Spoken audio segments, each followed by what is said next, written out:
জিয়াউর রহমানকে নিয়ে কেন সময়ের বিবেচনা মাথায় থাকে না? তার চারটি ছোট কারণ আছে। অন্য কারণগুলোর মধ্যে অন্যতম প্রধান হচ্ছে গণতন্ত্র প্রতিষ্ঠার অঙ্গীকার করা নয়, বাস্তবায়ন বহুদলীয় গণতন্ত্র প্রতিষ্ঠার মাধ্যমে। আপনারা জানেন ৫ সালের পর সবাই বক্তব্য এটা বলে দীর্ঘ করতে চায় না। আরেকটি হচ্ছে জাতীয় আত্মপরিচয়। আর আপনারা বাংলাদেশি জাতীয়তাবাদের কথা জানেন। বাঙালি এবং অন্যান্য ক্ষুদ্র নৃগোষ্ঠী যারা আছে তাদের প্রত্যেকের পরিচয় নিশ্চিত করবার জন্য দার্শনিক জিয়াউর রহমান যেভাবে আত্মপ্রকাশ করেছেন, সেই আত্মপ্রকাশের নিদর্শন বিগত সরকারের পালিয়ে যাওয়া শেখ হাসিনাও তার পাসপোর্টে কিন্তু বহন করে। তাকে বলতে হয় বাংলাদেশি জাতীয়তা। ফলে জিয়াউর রহমান এমন একজন মানুষ, তিনি শুধু একজন সৈনিক নন, স্বাধীনতার ঘোষক নন, উনি সফল রাষ্ট্রনায়ক নন, উনি একজন দার্শনিকও বটে। আত্মপরিচয়ের জায়গাটি স্থির করে দিয়েছেন। আরেকটি গুরুত্বপূর্ণ বিষয় হচ্ছে কূটনৈতিক দক্ষতা এবং দুর্ভিক্ষ কবলিত বাংলাদেশকে অর্থনৈতিক সমৃদ্ধির পথে তিনি চালিয়েছিলেন। আপনারা জানেন তৈরি পোশাক শিল্প, সবাই এগুলো বলতে চাই না। আপনারা জানেন কিভাবে প্রবাসী আয় বেড়েছে, রেমিটেন্স বেড়েছে, যেটা দিয়ে আমাদের লাইফ লাইন, আমরা বেঁচে আছি। আমি শুধু দুটো বিষয়ে কথা বলে শেষ করতে চাই। একটা হচ্ছে শহীদ প্রেসিডেন্ট জিয়াউর রহমানের বৈদেশিক নীতিটা কি ছিল। আমাদের বর্তমান প্রেক্ষাপটে বৈদেশিক নীতিটা খুব গুরুত্বপূর্ণ। দেখুন, সম্প্রতি আমাদের হিউম্যানিটেরিয়ান একটা করিডোরের প্রসঙ্গ এসছে এবং ওখানে নানা ধরনের আলোচনা হচ্ছে, কাদা ছোড়াছুড়ি হচ্ছে। আসলে পররাষ্ট্রনীতির কতগুলো বৈশিষ্ট্য আছে যেগুলো আমি দেখেছি উনি নিজেই ওনার বক্তব্যে পরিষ্কার করেছেন একটি জায়গায়। ফিরোজ নুন সম্পাদিত গ্রন্থ জিয়া কেন জনপ্রিয়, সেখানে তার একটা বক্তৃতা ছাপা হয়েছে, আপনারা জানেন কিনা জানি না, নিশ্চয়ই জানেন। সেখানে দেখা গিয়েছে তিনি দুটো বক্তব্য দিয়েছেন যে নিরপেক্ষতা, দেশের স্বার্থ, অর্থনীতি, ভৌগোলিক অবস্থান, এই সব কিছু ঠিক রেখে পররাষ্ট্রনীতি প্রণয়ন করতে হয়। শহীদ প্রেসিডেন্ট জিয়াউর রহমান এই কাজটি করতে পেরেছেন। তার দুটো লক্ষণ হচ্ছে, জাপান তিনি বলেছেন বাংলাদেশের দ্বিতীয় বৃহত্তর বৈদেশিক সাহায্য করা দেশ, কিন্তু তিনি যেই বছর জাতিসংঘে জাপানকে হারিয়ে নিরাপত্তা পরিষদের সদস্য করেছেন বাংলাদেশকে, তার 2 বছর আগে জাপান বাংলাদেশের দ্বিতীয় বৃহত্তর সাহায্যকারী দেশ ছিল। তাহলে জিয়াউর রহমানের বাংলাদেশকে কেন সেখানে নিরাপত্তা পরিষদে স্থান দিয়েছে? জাপানকে না দিয়ে বুঝতে হবে he knew how to strike the balance. নিজের স্বার্থ রক্ষা করতে হয়। আপনি যদি কারো স্বার্থ রক্ষা করেন, আপনাকে খামছে ধরবে। পররাষ্ট্রনীতি হচ্ছে একটা শিল্প। আমি কদিন আগে আমার একটা বক্তৃতায় ব্রিটিশ মিডিয়া পার্সোনালিটি এবং রাইটার ডেভিড ফ্রস্টের একটা কথা বলেছিলাম। এটা এফএসডিএস এর মিলিটারি সিভিল একটা থিঙ্ক ট্যাঙ্কের আলোচনায় আমি দেখেছি। পরবর্তীতে অনেক গবেষক এই বিষয়টি উদ্ধৃত করেছেন। আমি ডেভিড ফ্রস্টের কথা বলেছিলাম, যিনি বলেছিলেন diplomacy is the art of letting somebody else have your way. আপনি অন্য একজনকে আপনার পথে পরিচালিত করবেন। আত্মসমর্পণ পররাষ্ট্র নীতি বা বৈদেশিক নীতির দার্শনিক ভিত্তি নয়। জিয়াউর রহমান প্রতিবেশী রাষ্ট্রের সাথে কতটা সফলতার সাথে এটা করেছেন। জাপানের সঙ্গে তিনি ফাইট করে নিরাপত্তা পরিষদে বাংলাদেশকে সদস্য করেছেন। তিনি কিন্তু তার এই বৈশিষ্ট্যের কারণে, আমি শুধু এই জায়গাটাই একটু কাভার করতে চাই, সব জায়গা নিয়ে কথা বলার সময় নেই। তিনি কিন্তু জেরুজালেম ও আমাদের ওআইসির জেরুজালেম কমিটির বাংলাদেশকে নির্বাচিত করতে পেরেছিলেন। তিনি কিন্তু জোট নিরপেক্ষতার যে বৈশিষ্ট্য সেটা রক্ষা করেছেন, আবার আমাদের ধর্মীয় স্বাতন্ত্র্য যেটা বাংলাদেশের সেটাকেও কিন্তু বজায় রেখেছেন। তিনি পাকিস্তানের বিরুদ্ধে স্বাধীনতার ঘোষণা করেছিলেন সেই সময়ে। তাহলে মুসলিম রাষ্ট্রগুলোর সাথে আমাদের সম্পর্ক কেমন হওয়ার কথা? খারাপ। অল্প সময়ের মধ্যেই মুসলিম রাষ্ট্রগুলোর সঙ্গে বোঝাপড়া কিন্তু তিনি করতে সক্ষম হয়েছেন। তিনি মুসলিম রাষ্ট্রগুলোতে প্রবাসী আয় বাড়ানোর জন্য যা যা করা দরকার কতটা করতে পেরেছেন আপনারা জানেন। প্রতিবেশী রাষ্ট্র ভারতের সঙ্গে জিয়াউর রহমানের সম্পর্কের ভিত্তি, বাংলাদেশের ভিত্তি রচনা করেছিলেন 40 বছরের জিয়া। তিনি যখন মোরারজি দেশাইয়ের সঙ্গে গ্যাঞ্জেস ট্রিটি সফলভাবে সম্পন্ন করেছিলেন তখন তার বয়স ছিল 40, মুরারজি দেশাই ছিল 80 বছর। হি মেট মুরারজি দেশাই ইন লন্ডন, এবং তার এই অসাধারণ সক্ষমতা, ডিপ্লোম্যাটিক ক্যাপাসিটি, স্ট্র্যাটেজির কারণে হি মেট টুয়াইস জিয়াউর রহমান, মেজর জিয়াউর রহমান। তার মানে হচ্ছে প্রতিনিধি দেশ ভারতের সঙ্গে গঙ্গার পানি চুক্তি বাস্তবায়নের যে বিষয়টা অত্যন্ত সফলতার সাথে সম্পন্ন করেছেন। পরবর্তীতে তো গঙ্গা চুক্তি হয়েছে, কত বড় নতজানু নীতি আমরা দেখিনি। আমরা দেখেছি কিভাবে ট্রানজিট দেওয়া হয়েছে, আমরা দেখেছি চট্টগ্রাম এবং মংলা বন্দর কিভাবে বিসর্জন দেওয়া হয়েছে। বলুন তো, গ্যাঞ্জেস ট্রিটি হওয়ার সময় মুরারজি দেশাইয়ের সঙ্গে জিয়াউর রহমানের যখন আলোচনা হয়, তারপর কয়টা আপনারা উৎসর্গ করতে হয়েছে? করতে হয়নি।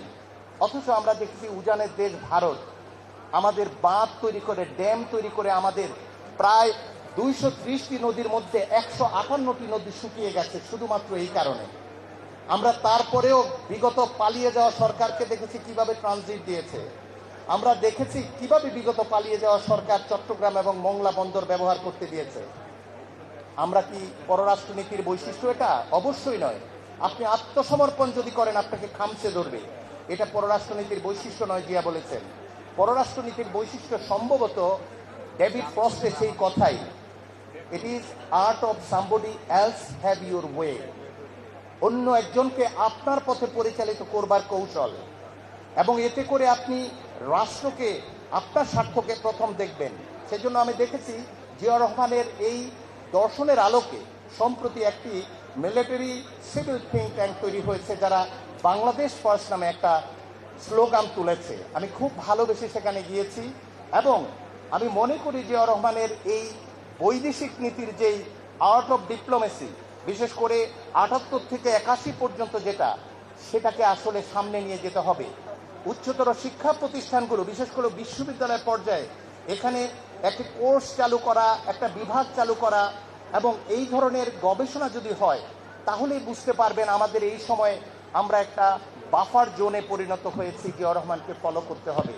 শাহাদাত বার্ষিকীর এই দিনে আমার বক্তব্য শেষ করার আগে আর একটা জিনিস বলে শেষ করতে চাই। বিশ্ববিদ্যালয়গুলোতে এই উচ্চতর পর্যায়ে গবেষণা চালিয়ে যাবার জন্যে আমরা নতুন সেন্টার খোলার সিদ্ধান্ত নিয়েছি, সেন্টার ফর এশিয়ান স্টাডিজ। এখানে সকল ধরনের ন্যারেটিভ তৈরি হবে। আমরা দেখেছি দিল্লি ন্যারেটিভের বিপরীতে আর কোনো এই জায়গায় সার্কভুক্ত দেশগুলোতে কোনো ন্যারেটিভ নেই। এটা ডায়ালেকটিক একটি প্রসেস। আপনি আপনার বক্তব্য বলতে হবে। আপনাদের কি কোনো পররাষ্ট্রনীতি আছে, বৈদেশিক নীতি আছে? জিয়াউর রহমান তো পথ দেখিয়ে গিয়েছে। সেই জন্য আমি সাজেস্ট করি we should follow what was done by Ziaur Rahman in the period between 1970 and 81. এইটা দেখতে হবে, এবং বিশ্ববিদ্যালয়গুলোতে যারা গবেষণা করছেন, যারা শিক্ষক শিক্ষার্থী আছেন, সেখানে এটার উপর জোর দিতে হবে। তাহলেই, এটা কোনো দলের কথা নয়। জিয়াউর রহমান আপনাদের বিএনপির সম্পদ নয়। জিয়াউর রহমান যখন স্বাধীনতার ঘোষণা করে আপনাদের দল তৈরি হয়নি। জিয়াউর রহমান যখন 7ই নভেম্বর মুক্ত হয়ে দেশের দায়িত্ব নেয় তখন বিএনপি তৈরি হয়নি। জিয়াউর রহমান 18 কোটি মানুষের সম্পদ।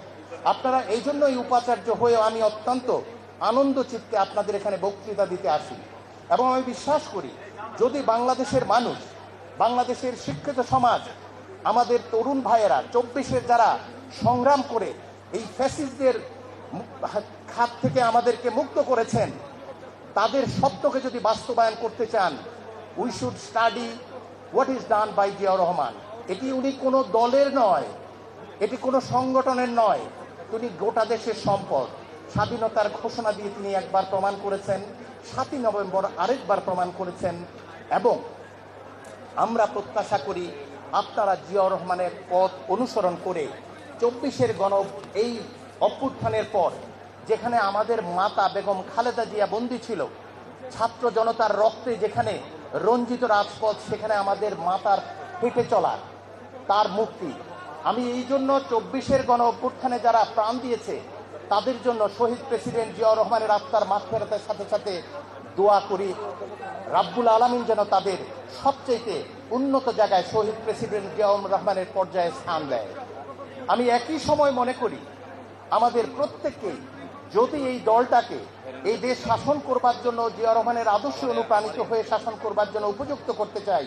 তারুণ্যের অহংকার আপনারা বলেন, আমি বলি জীবিত জিয়া তারেক রহমানের অসাধারণ ধৈর্য, ডিপ্লোম্যাটিক আচরণ, দেশপ্রেম এবং তারুণ্যের শক্তিতে এগিয়ে যাওয়া এবং প্রবীণদের প্রতি শ্রদ্ধা প্রদর্শনের এই কৌশলকে রক্ষা করতে হবে।